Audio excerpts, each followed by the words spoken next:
Hey beautiful creatures, I'm Amithia, your curator of deliciously dark pages, and we are in the final catch-up video, filling you in on my reading for the first half of 2025.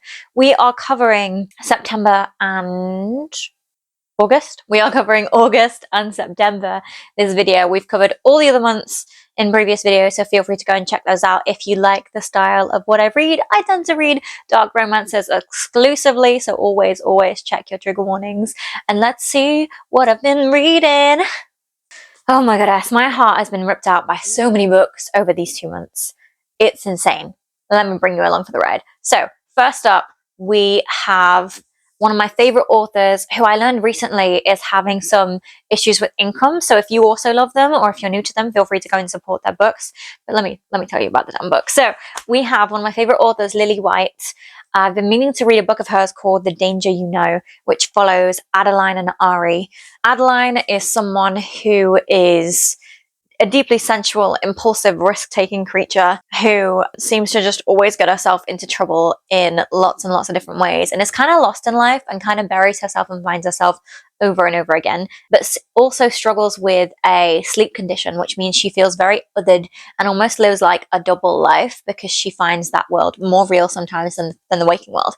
So she's a deeply complex character, and she's kind of lost in a relationship where she's lost her sense of who she is and doesn't have access to her hobbies and all this kind of stuff. So that's kind of Adeline. And come in Ari, who is a contract killer, you heard me right, who also stalks her since the age of 16. Now, you learn in the blurb that he took out her dad and was like the catalyst for almost all the trauma in her life.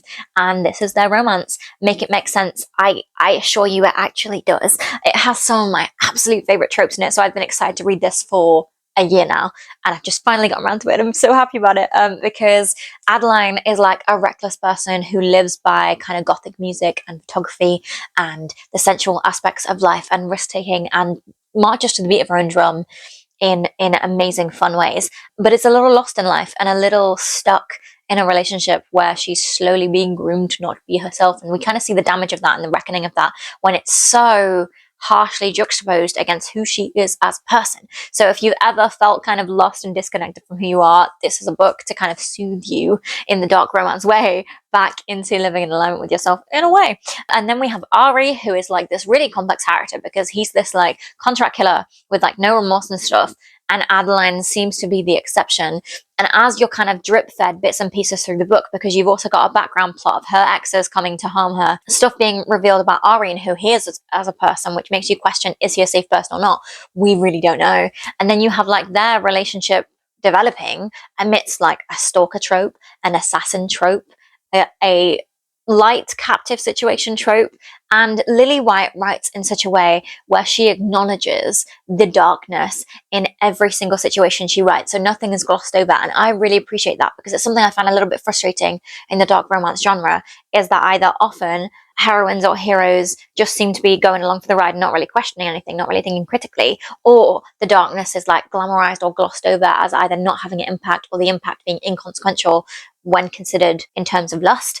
And that is not the case. Like, their chemistry is undeniable and leads them to unique kind of sets of danger, but every step of the way Adeline is questioning, is this really a safe person? Am I safe? What are my boundaries and my morals in this situation? And I love that ethical breakdown. It's something I live for in my reading in general. So I had the best time. I did kind of want a little bit more of Adeline's journey with her sense of self, and I wanted to see her reclaim more of her sense of self. But that being said, I still really enjoyed this read, and I'm looking forward to rereading it in like say 5 years when I've forgotten aspects of it, because when a book becomes my favorite, I remember every single detail, which is kind of great because it means I live it so vividly when I'm reading, but I also have to put it down for so long in order to come back to it. So it will happen. And it teased some like other couples Lily White has written about, which I'm kind of curious about. And because of the way Lily White wrote this, it meant that the captor scene didn't piss me off in the way that the captives trope usually does. Because often in a captor trope, it's just like, you're kidnapped, the lust is undeniable, let's just fuck to make everything better. And I'm like, no, consent is null and void in that situation because you're doing it for safety. And that's usually never tackled as an issue or addressed in those books. Whereas in Lily White's writing, because she doesn't gloss over a single thing. She makes everything a moral quandary in a way that's accessible, but in a way that like puts weight on the gravity of the situation and the danger of the situation and so on and so forth, so that you're along with Adeline trying to make these moral decisions as you go and trying to make the judgments of the characters, which are very nuanced, to make your own mind up, basically. And I adore that most of the time at the end of a Lily White book, I'm like, what did I just read? Like, am I okay with what happened? Am I happy about that ending? And it really makes me question, which I really love. So if we had a little bit more about Adeline reclaiming herself and we got to see that and not just be told about it, then this would be like a god tier book to me, but it's a solid like 4.5. Like, I'm looking forward to rereading it eventually, but I don't think it's going to be like a comfort book I escaped to, because it just didn't quite tip over to that god tier level for me. But I still always enjoy my time with Lily White, and there are like maybe 7, I think, books in her backlist I'm really excited by, and I will be purchasing through December, because as I'm spreading awareness of, she, last I heard, was struggling with finances. So if we want to help an indie author out, why not try out Lily White? If you are someone who enjoys dark romance, if you enjoy like ethical quandarying, if you enjoy like messed up plot lines, usually with like a suspense element of like somebody's in danger and not just a small amount, and the stakes are very, very real. And if you also love, you know, obsessed people, then Lily White's your cup of tea, really. Welcome to the fan club. The next book I read, I'm obsessed with. Lola King is a new to me author. I'm so excited to read her backlist. I know I'm late to the train, okay? But I made it, okay? I made it to the Lola King fandom and I am here. Some of her books I don't think will be for me because they go maybe a little bit too dark, but my introduction has been the Silver Falls University series, and this month I read Loving the Liar by Lola King, which followed Ella and Christian, and this follows Ella, who is like a good girl, who is like a queen bee, who is absolutely devoted to having no flaws visible to anybody and maintaining her like good girl university persona, but has this like severe self-esteem issue because her family are abusive as heck and like belittle her and say that all that she's good for is being pretty and all that kind of stuff.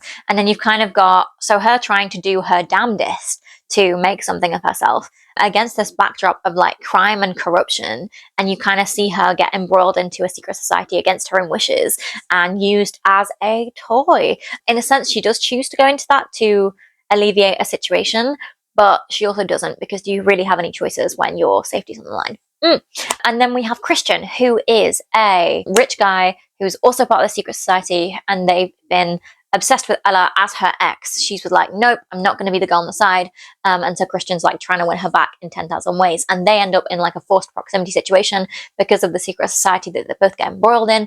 And it goes from there. Lola King is the queen of the whole, can it get worse? Yes, it can. Let me show you how. That is Lola King's vibe. And she is also phenomenal at like switching your perspective 2/3 of the way the book, where if you thought you knew what was going on, absolutely, it turns out you didn't. So if you like to be kind of kept guessing and not have things be super predictable, Lola King is amazing for it. And she also ups the stakes every single time. Every single time I was like, oh, I know what's going on. Okay, so Ella has to survive the secret society. Okay, so Ella has like these choices ahead of her. Okay, so Christian's doing this and these are his motivations. Every time I thought I knew what was going on, by the end it was revealed that actually I did fucking not. And the redemption arc in this, I honestly don't know if I agree with it. I don't know if I agree how it's handled. I'm not going to spoil, but there's a chunk of time where the couple spend time apart to kind of try and heal and whatever at some point in the book. And I'm like, bro, that was not enough time to get out of an abusive cycle. What the hell? So that's like my really only critique of this book, is that I wish that time was longer, so that they actually had time to think, am I healthy now? Am I making my own choices?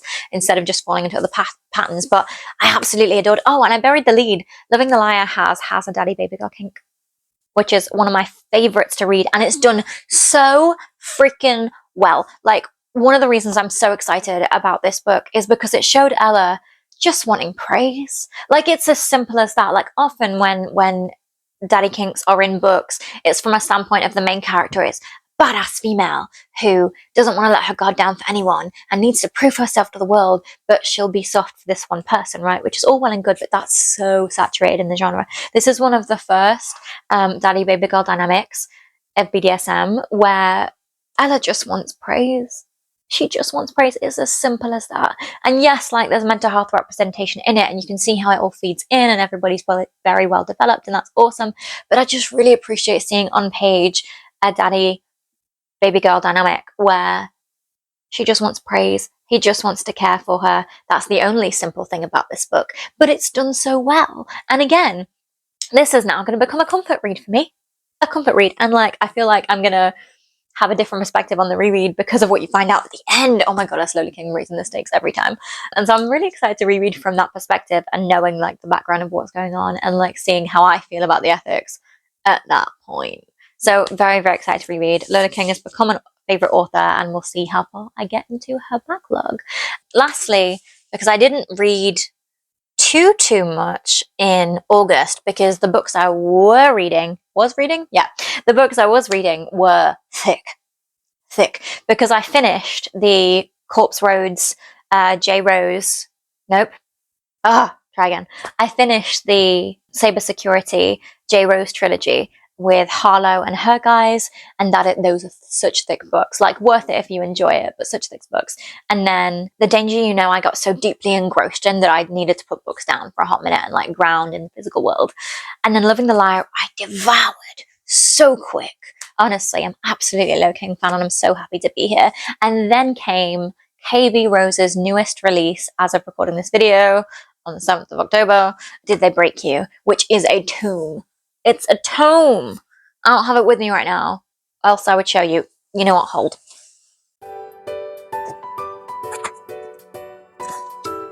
Oh.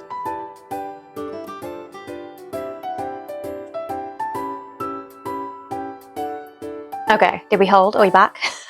Apologies if the camera's moved much, I had to like get the book. So, Did They Break You, KB Rose, are you ready? She be thick. She be thick. She be worth it. She be thick. So, if you are new to KB Rose, again, one of my ride or die authors, KB Rose is someone who writes incredibly complex characters, incredibly complex dynamics. She dives into the darkness, makes a home there, makes you question everything, and maybe finds the way out for you, but not really. Like, every single one of her books I finish and I'm like, what did I just read? I need to reassess my whole moral compass after this book. But Did They Break You follows Court and Remy. Haha. Did They Break You follows Remy and Courtland, and trigger warning is ahead for SA. Remy had been assaulted at the very start of the book, and the book follows her and Court, one of the guys who assaulted her, and their relationship progressing, and it goes through her processing the trauma and how it affects every single aspect of her life and all the ways she tries to claw her way back to agency and back to who she is as a person and reclaim parts of her identity. It goes through the toxic dynamic between her and Court and her and Storm and her and the other guys who did the assault, and that mess of a journey. And then there's also this kind of background threat because she tried to get everybody sent to jail, didn't quite stick, but they're still concerned she's going to make a fuss about that she's going to try again, essentially. So that means that a couple of the guys who assaulted her continue to threaten her throughout the book, and there's kind of that ongoing sense of she's at risk, she's in danger, because people want her gone, essentially. And so you're dealing with those dynamics as well, and this all happens at a university in a small town where all of these people still are for different reasons, and you kind of see the interactions as she progresses on her healing journey. And whether you agree with what happens or not, that's the story. And all I'm going to tell you is it's a hot freaking mess. I'm going to give you my bits of opinion now. There might be spoilers, but I'll try not to. I'm still going to put a warning somewhere, and you can skip ahead if you want to. But oh my goddess, this book broke my brain. I read it in bits and pieces because it was so difficult. It was kind of triggering and just a lot to read, to consider, to experience with Remy, right? And also Court, I abhor him so much. It is not hard to be a safe person, especially if you're reconciling with being someone who assaulted someone, with being a perpetrator, right? And understanding the impact of what you did, or even if you don't understand the impact of what you did, you understand how to not cause harm because you know when you cause harm, right? It's not hard to be a kind person or to act like a kind person. It's actually less effort to do kind things or at least civil things rather than the stuff Court does through their relationship and dynamic. And he just continues to be an unsafe person in so many ways. And as the plot progresses and people are in danger and out of danger and partying and da-da-da and doing all the things, I don't feel like there's character progression for Court. I feel like Remy progresses quite a lot, but even in the time she exerts her agency, it's often still in the shadow of somebody else. It's often not fully exerting what she wants out of the situation because she hasn't had time to heal, because all of this bullshit has been going on the entire way through. So how the hell is she going to feel safe enough to ask for what she actually wants, or to make choices that are independent of this toxic thing that she's embroiled in? So there's that happened. And then Court as a person I abhor, because he's just consistently an unsafe person. And even at the end, when he's supposed to have maybe redeemed himself, or like grown as a person, or is centering Remy as an important person in his life who he wants to care and protect, he's still like doing microaggressions in their conversations of like being jealous of her friendships or encouraging her not to speak to people, or he's still being extremely violent to other people in the town, granted people that harmed her, but he's still being extremely violent and aggressive. And those events that happen at the end are just a short-term solution. Like the people who hurt Remy, they're going to recover their egos in a couple of months because they're rich and have no legal consequences, no actual deterrent other than violence, which is recoverable from, right? And then they're going to try again because that's how abusers work. It's an ego control trip. So I feel like by the end of these books, nothing was actually resolved. Like nobody grew substantially. I feel like I have mad respect for Remy's best friend, I want to say Lacey, who did grow as a person and was a really attentive friend and was clearly going through stuff in the background. And I'm really excited for her book. I'm here for it. But I want better for Remy because she deserves to heal and make her own damn choices outside of the trauma loops that she may or may not be stuck in, and to not be around people who are dangerous to her. Because by the end of the book, there are still dangerous people around her that haven't really changed since the start of the book. So, oh my goddess, this book broke my brain in so many ways, and I will not be reading it again. I will be giving it away, but I would still recommend it as a journey to go through, to like make your own deductions, because I think it's such a hard topic, and KV Rose goes so deep and so intimate with all of the trauma experience, with all of the dynamics, with all of the conversations, with like the raw honesty of what is in this book. I think it's a phenomenal representation of how PTSD impacts life, of what the thought processes are when you've been through a sexual assault, or what the thought processes maybe are if you're a perpetrator, like the denial, the anger, the whatever you go through, right, to get to the point of accepting what the hell you did or acknowledging, right? And then you have like the idea of amends and what that can look like, and then you have the way that it just takes over someone's life for a long time until they feel safe enough to put it down for as long as they can, right? So I it was such a raw look that I feel like KV Rose did what she set out to do, and I think she always does. It's like a phenomenal thing about her writing is she is not afraid to go into the darkest depths of the psyche, of toxic relationships, of traumatic experiences, and show like the raw honesty, like the vulnerability of all of that, and the messiness of it, that like it's not always as clean cut as something bad happened to me, I'm going to therapy, I have boundaries, and I'll protect myself and put myself first forever. It's not always as clear cut as there are villains and there are victims. Like this book is so human, and it's something I really enjoy about KV Rose's writing, is that everybody is so human, is so flawed, is just trying to make the best out of a mess, and we'll see what the hell happens. So I think as a raw look at this topic, KV Rose did phenomenal work. I just wholeheartedly disagree with the relationship endings with Cortland as a person.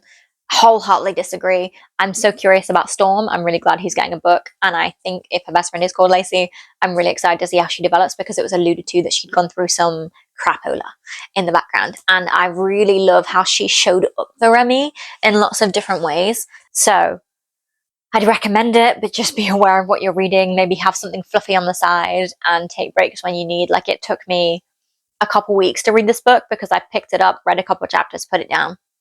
Picked it up, read a couple chapters, went and had a cuddle session, put it down. right? So just kind of take care of yourself through the process if you are going to pick this up. But I so highly recommend KV Rose because she just writes the messiest of humans and leaves you to make your own conclusions. And I really respect that. So I'm so excited to go through her backlist eventually. I'm waiting on certain series to be completed. I'm really excited because later this year, the second part to the Ominous duet is going to be released. Sinister is coming.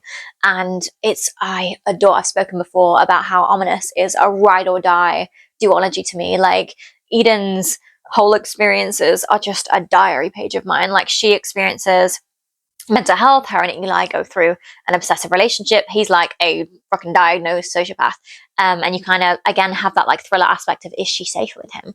And the messiness of their relationship. And I just adore that series. So I'm so excited for Sinister to come out to see what happens after the conclusion of that, and when they're a little bit older, and how they'll approach the relationship, if they approach the relationship. And I'm just, so excited for KV Rose. So thank you so much for writing.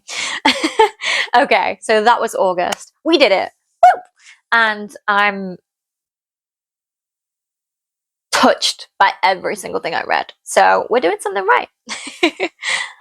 Next, we move to September, and I can't remember if I explained at the start of this video, but we are doing 2 months in one until October, because I was displaced at the start of the year, so I'm just catching up to tell you guys what I read because I have so much to say and I'm so excited to be back. And then after this, it'll go back to a 1 monthly wrap up and we'll be regular again. So yay! Thank you for your patience. Thank you for still being here. With that said, let's get into September's reading. Okay. So I read Unhinged in September by Steph Macker, which follows Avery being introduced to a kind of reformative institution, and it's kind of her last chance saloon before jail. And the idea is that it's some kind of healing facility so that she can get out into the real world and have her crimes expunged and go back to living a life she enjoys, hopefully. However, she gets to this institution and it's corrupt as heck.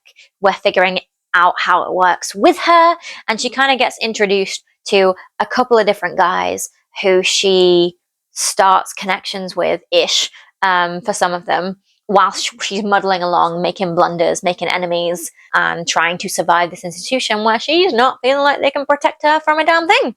And there is kind of a secret society element happening in the background. There's kind of a wonky administration. We're not sure what anybody's motivations are through this entire thing. And because the first romance she gets into is very like insta-listy, we're not sure of anybody's motivations or if anything is built to last.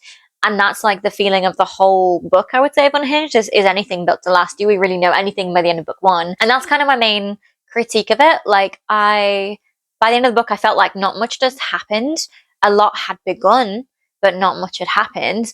And I also felt like I didn't know that much about Avery, aside from her like big traumatic experiences, and that she's a meek person who is just fumbling along and trying not to get, from like not being kept safe in this institution that's meant to be restoring her or whatever, right? So I didn't quite enjoy the writing style of Unhinged. I did listen to the audiobook though, and the audio narrators are phenomenal. I was tempted to continue the series just because I enjoyed the narrators so much. So I'm just going to find more of their work and listen to books by them that I want to read. And I think the one that I enjoy, I can't remember his name, but he has done some of Lola King's books, so I will definitely be grabbing that, maybe on the reread to kind of help speed that along, but who knows.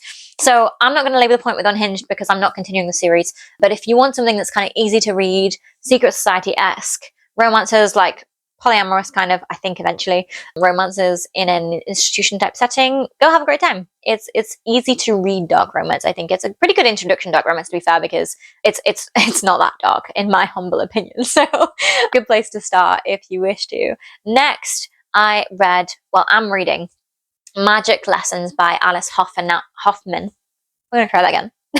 Next, I began reading Alice Hoffman's Magic Lessons, which is the first book in the Practical Magic series. It's an witchy book series from the 80s. If you know the movie Practical Magic, it's one of my favorite movies of all time, and it's part of my commitment through October, November, December to make witchcraft like an active part of every part of my life, like it is a very staple part of my life, but I want it to be more intentional. So this is how I'm keeping witchcraft within my reading in a not learning way, because I have to let my brain rest occasionally. So let me tell you what Magic Lessons is about. We follow Maria, who is a woman who is abandoned as a child, brought up by a witch, witnesses trauma, which sends her out on a quest to find the man who, you know what, I don't actually know how to explain Magic Lessons, because it follows Maria, who is one of the Owens women, one of the first Owens women, who starts a curse that affects her entire bloodline to have the person who falls in love with them die.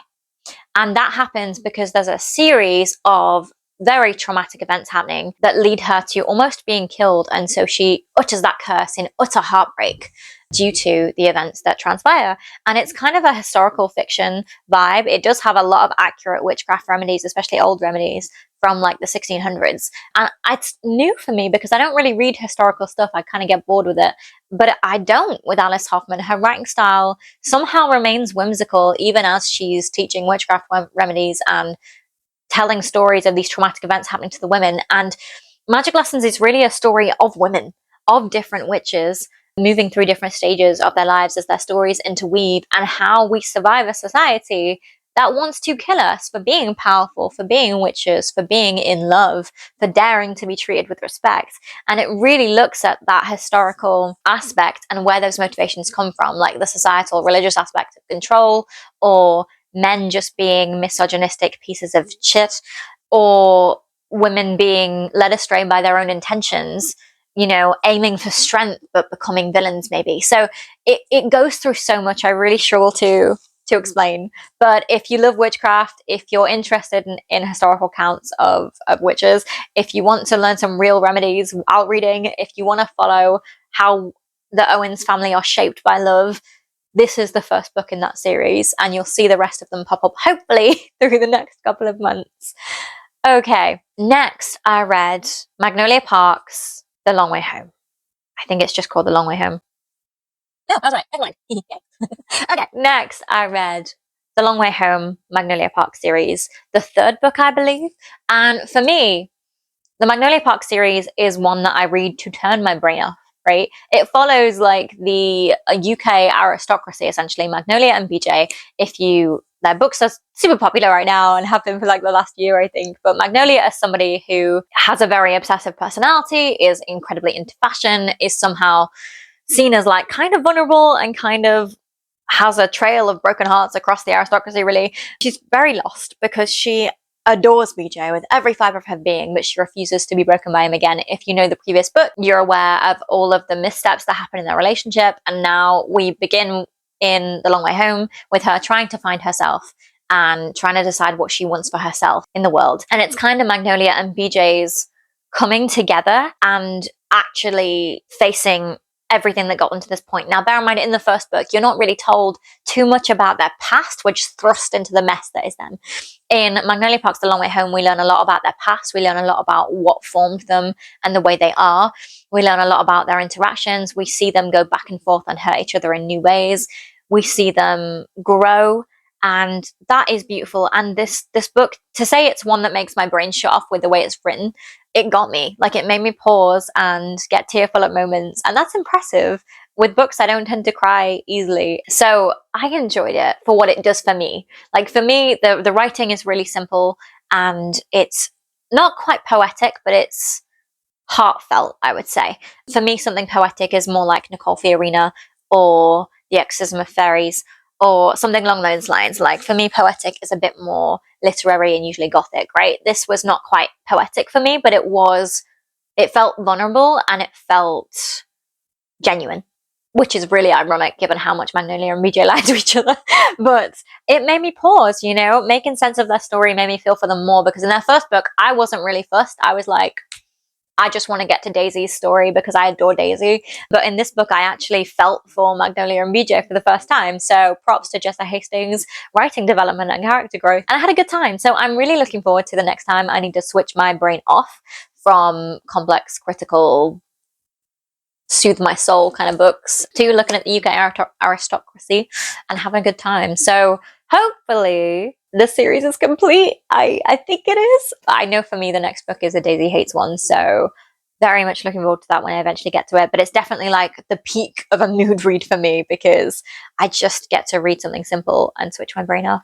And I know I've said that like 4 times at this point, but like it's so hard to do. So when I find something that actually lets me do that, I'm like, yay!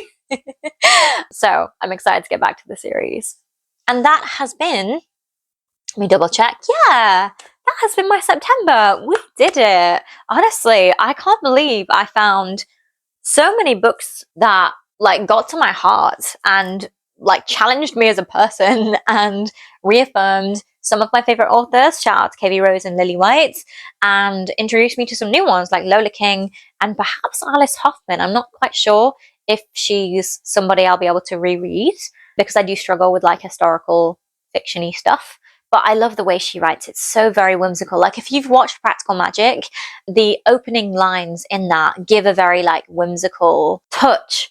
And her writing is exactly like that. And I understand that the words spoken in the movie are ones she wrote, but like the way the actor narrates it gives it a kind of witchy wise whimsy. And her writing style very much evokes that. So I'm really, really looking forward to reading the rest of the books.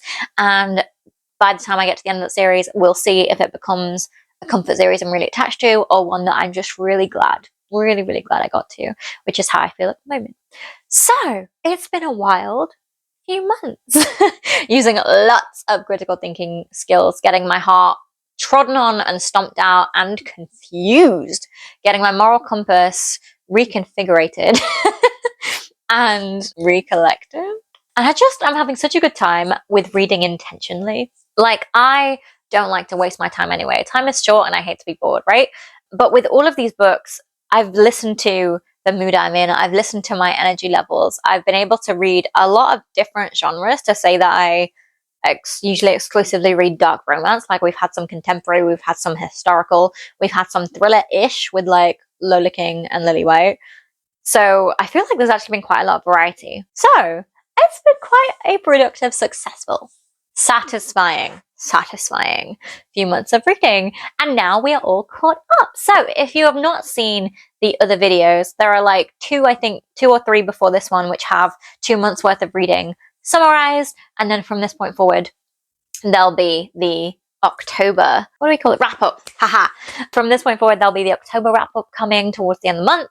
And then from here, we're going to be having some like reading vlogs of dark romance series that I want to reread. Shout out to Haunting Adeline and shout out to the Insatiable series by Lee Rivers. Oh, I'm so excited. I'm so tempted to annotate. Just let me know what you think. Come along for the ride. Come along for the ride. Oh, and also I'm wondering if, oh, actually it would be, never mind. So I am exceedingly excited to bring you along with me and have the best time. It's going to be so weird though when I do the vlogs to have you guys see me in comfy clothes. Like it's not that different, but I might not put makeup on the entire time. So I guess we'll be ready for the comfy vibes in the cozy season. With that said, I shall love you and leave you. Thank you so much for joining me. Thank you so much for your patience with me being gone for so long and then coming back and you guys still being here. I adore you.